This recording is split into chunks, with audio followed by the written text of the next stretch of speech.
Hai semuanya, gimana kabar kalian? Semoga selalu dalam keadaan baik. Jadi welcome back di segmen analisa pagi. Di video kali ini kita akan mengulas untuk update news dan juga pergerakan dari market Bitcoin. Teman-teman, hari ini kita ada di tanggal 6, hari Senin ya, di bulan Maret. Dan kita akan dapat beberapa news. Salah satunya adalah PMI konstruksi, ya, indeks manajer pembelian untuk Inggris di bidang atau di bidang konstruksi. Ini berhubungan sama membangun rumah.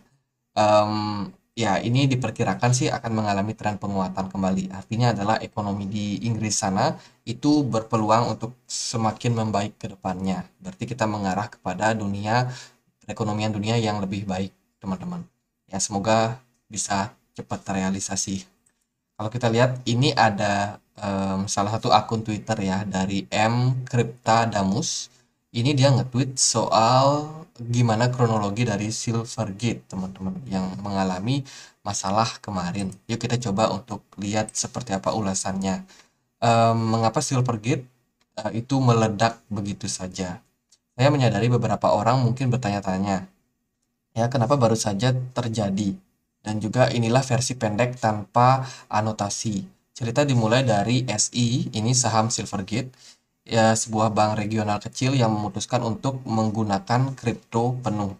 Jadi ketika dia masih dalam bentuk bank kecil, itu dia udah berani untuk mengadopsi kripto.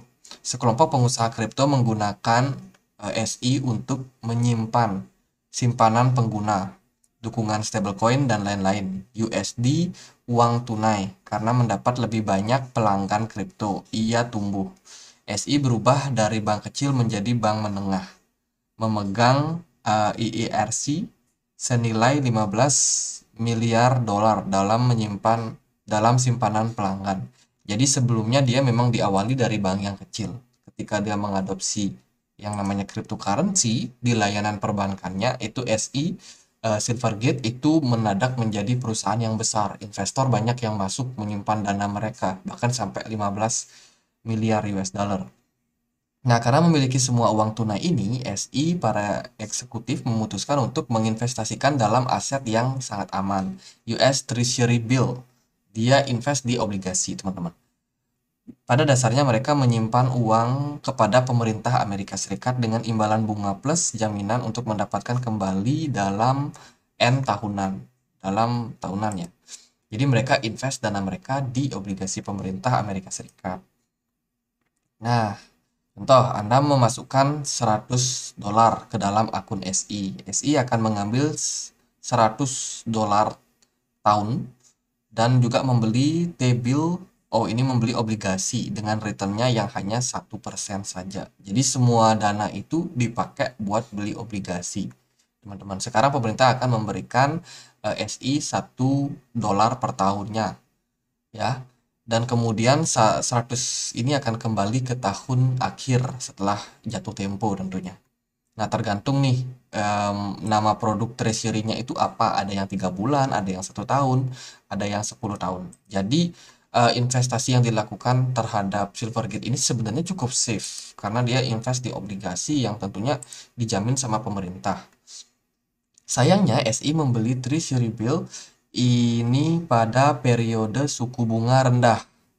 Oh ya, kemarin waktu awal-awal crypto booming itu suku bunga itu sangat-sangat rendah sehingga fee daripada treasury bill itu kan sangat-sangat rendah ya. Jadi memungkinkan mereka mendapatkan bunga hanya 1%.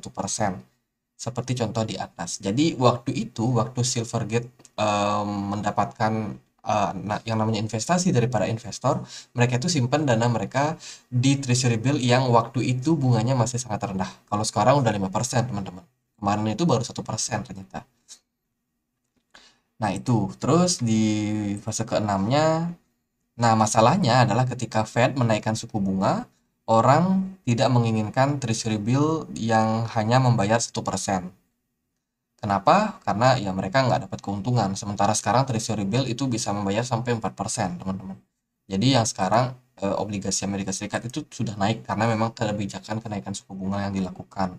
Ini menurunkan nilai treasury bill 1% tahunan. Jika Anda harus menjual sebelum 10 tahun habis, mungkin banyak, ya mungkin banyak, mungkin 100 tahun plus per 1% bill itu sekarang bernilai sekitar 90. Jadi kalau dijual sekarang, Silvergate itu mengalami kerugian ya jika dia jual obligasi. Tentu saja ini adalah tidak harus menjualnya, tapi ada salah satu opsi yaitu mereka harus menghold lah bisa dibilang selama 10 tahun untuk mendapatkan uangnya kembali. Jadi dari sisi Silvergate sendiri sekarang dilema nih, kalau dia jual obligasinya itu cenderung rugi ya kalau dia belum habiskan temponya. Nah, tiba-tiba orang menginginkan uang mereka kembali dan mereka harus menjual 1% treasury bill. Nah, ini yang menjadi masalah. Jadi ketika perusahaan daripada Silvergate ini punya banyak treasury bill yang cuma bunga 1%, terus tiba-tiba orang coba tarik dana mereka dari perbankan ini, ya, sehingga mereka harus terpaksa mau nggak mau jual asetnya dan mereka mengalami kerugian yang cukup parah, teman-teman. Terus selanjutnya segalanya menjadi lebih buruk di sana. Bank istimewa karena apa yang sebenarnya menjual adalah kepercayaan. Meyakini bahwa jika Anda memberikan uang Anda kepada orang-orang ini, Anda akan mendapatkan kembali. Inilah mengapa rumor tentang solvabilitas sangat merugikan bank dan juga sekarang SI ada banyak rumor. Solvabilitas ini adalah kemampuan perbankan dalam hal membayar utang-utang mereka. Ya, kemampuan dia dalam melunasi hutang.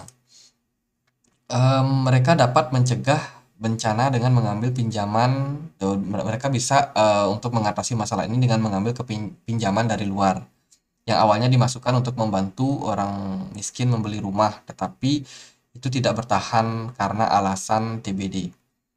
Terus di bawahnya ini, nah ini adalah sedikit yang dicoba disederhanakan, tapi mudah-mudahan ini mencerahkan bagi semua orang, sebagian orang. Jika mereka baru saja membeli perbendaharaan 3 bulan karena akan baik-baik saja, tapi SI tapi tidak dijalankan oleh orang pintar. Oh, berarti ada masalah internal, teman-teman. Dari segi manajemennya juga SI itu bermasalah. Nah, ada banyak masalah lain dengan SI yang memfasilitasi FTX scam.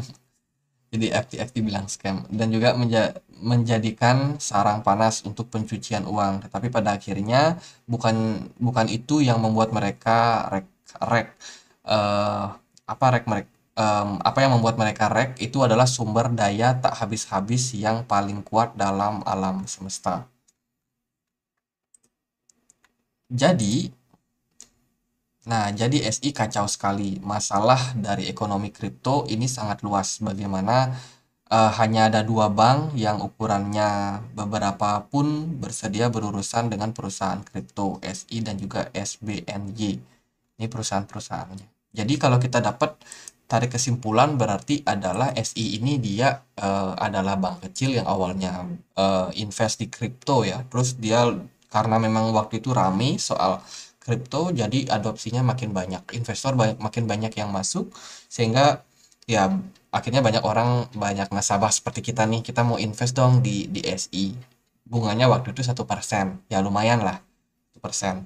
Tapi ternyata The Fed naikin suku bunga teman-teman karena memang inflasi dan lain sebagainya.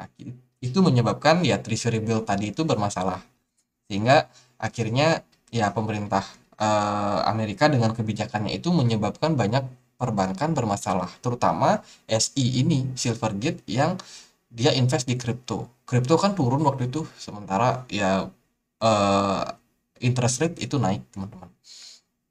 Nah, di antara mereka ini adalah bagian besar dari ekonomi kripto yang sebagian besar di eh, denominasi dalam USD. Baik SI, SBNY telah membangun jaringan pembayaran khusus yang belum diizinkan bank sentral maksudnya. Jadi kalau kita lihat ini adalah sebuah circle yang mereka punya. Ada Coinbase, Paxos, Crypto.com, Gemini, Kraken, Bitstamp, Circle, FTX. Ya. Nah, FTX ini yang withdraw, teman-teman. Parah sih. Eh, jadi di akhir 2022 Silvergate itu bergerak kira-kira di sekitaran 750 miliar per tahun ya. Aliran dana mereka keluar sekian dan juga jaringan pembayaran mungkin ilegal dan tidak disetujui. 1,7 triliun, kira-kira 15% dari jaringan pembayaran Visa global. Jadi ini ada aliran kas keluar yang sangat-sangat signifikan. Nah, itulah sebabnya kurang lebih mengapa Silvergate akhirnya menangguhkan yang namanya mereka punya laporan keuangan. Karena mereka juga nggak pede, nggak confident buat sharing ke publik dengan kondisi perusahaan yang sangat kacau balau. Ya, itulah sekilas ceritanya teman-teman. Kita akan coba lihat seperti apa Bitcoin hari ini. Bitcoin itu masih struggle ya di 25.000 kemarin. Bitcoin belum berhasil naik level sana, tapi sekarang dia udah drop lagi, turun lagi, mencari level koreksi.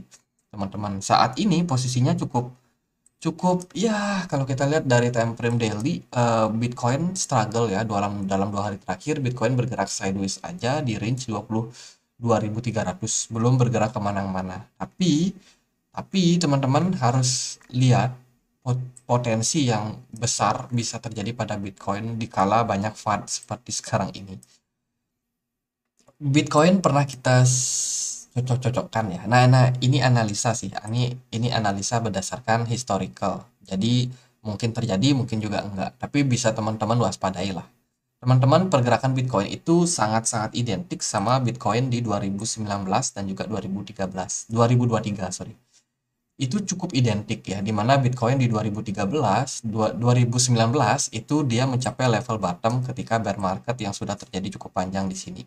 Dia dapat ya level bottomnya lah di level ini. Ini di Maret 2020. Jadi dari 2019 ini kan bearish. Peaknya itu, bottomnya itu dapatnya di Maret, teman-teman. Dan ini kita udah create di sini, dan kemudian pergerakan Bitcoin itu kembali menguat. Ini aku pakai indikator EMA 200. EMA 200 ya. Teman-teman bisa perhatikan EMA 200-nya ini sudah di break di sini. Dan ketika itu pergerakan Bitcoin itu tak sama sekali turun. Pergerakannya cenderung baik naik, teman-teman. Lalu apa hubungannya?